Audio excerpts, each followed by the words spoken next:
Problem है जी, square root मालूम करना है डेसिमल्स का बाय फैक्टराइजेशन मेथड।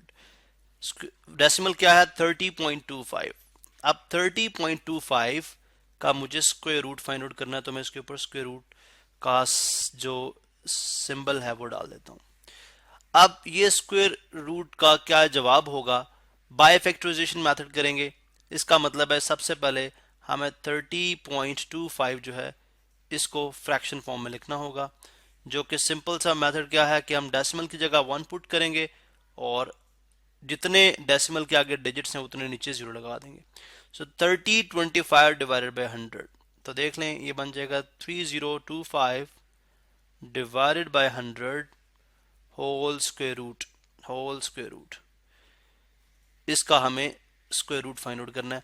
अब ये कैसे हमने लिखा है इस पे हम ऑलरेडी बात कर चुके हैं कि फ्रैक्शन को डेसिमल में कैसे कन्वर्ट किया जाता है, डेसिमल को फ्रैक्शंस में कैसे कन्वर्ट किया जाता है, तो आप उस लेक्चर को देख सकते हैं। अब 3025 इसके फैक्टर्स अलग से बनेंगे और 100 के फैक्टर्स अलग से बनेंगे। 3025 के प्राइम फैक्टराइजेशन की जाए तो 2 के साथ 215 टाइम्स, और बल्कि 2 के साथ नहीं हो सकता, हमारे पास ये एक इवन ऑड नंबर है। 3 के साथ भी नहीं होगा। 5 + 2 7 + 3 10, क्योंकि इसका सम 3 से डिविजिबल नहीं है, तो लिहाजा हम 5 पे जाएंगे। 5 6 आर 30, 5 0 0 एंड 5 5 आर 25। अगेन 6 के साथ, अगेन 5 के साथ 5 1 आर 5, 5 2 आर 10 और 5 1 आर 5। 121 हमें पता है 11 का ये परफेक्ट स्क्वायर है। 11 11 टाइम्स एंड 11 1 टाइम। तो इसके अगर आप फैक्टर्स देखें तो ये बन जाएंगे 5 टाइम्स 5 टाइम्स 11 टाइम्स 11। इसी तरह डिवाइडेड बाय, अब चूंकि ये होल स्क्वायर रूट में है तो लिहाजा हम इसको होल स्क्वायर रूट में ही रखते हैं।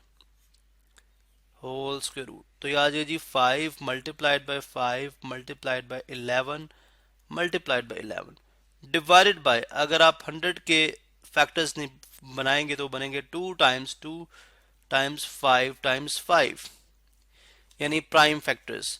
अगर आप इसको करना चाह रहे हैं, लेट्स से अगर आप इसको मालूम करना चाहते हैं फैक्टर्स को 100 को, तो हम सबसे पहले प्राइम नंबर जो कि 2 है, 2 से 50 टाइम्स होगा, फिर 2 से 25 टाइम्स होगा।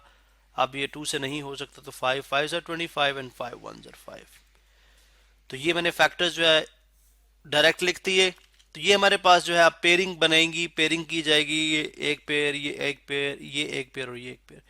तो ये बन जाएगा यहाँ पे हमारे पास, ये देख सकते हैं आप, ये बन जाएगा जी 5 square times 11 square divided by 2 square times 5 square.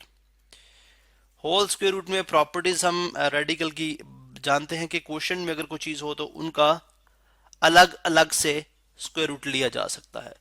जैसे ये बन जाएगा 5 स्क्वायर टाइम्स 11 स्क्वायर अलग से, इसी तरह से 2 स्क्वायर टाइम्स 5 स्क्वायर का स्क्वायर रूट अलग से।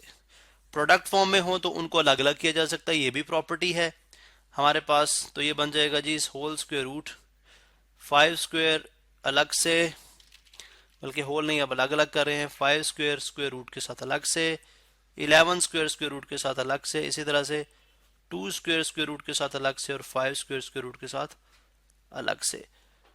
स्क्वायर रूट की वैल्यू होती है 1/2, जो कि 2 से मल्टीप्लाई हो रही है तो लिहाजा 1 1 हो जाएगी, कैंसिल आउट हो जाएगी। तो 11 5 आर 55 डिवाइडेड बाय 5 2 आर 10। तो 55 डिवाइडेड बाय 10, एक जीरो है तो आप लेफ्ट साइड से शुरू करेंगे, एक डिजिट के बाद आप डेसिमल लगा देंगे, बनेगा 5.5। इसका मतलब है स्क्वायर रूट ऑफ 30.25 इज 5.5। आप 5.5 को बेशक मल्टीप्लाई करा के देख लें, यानी 5 टाइम 5 मल्टीप्लाइड बाय 5.5 करें तो ये आपको 30.25 ही देगा।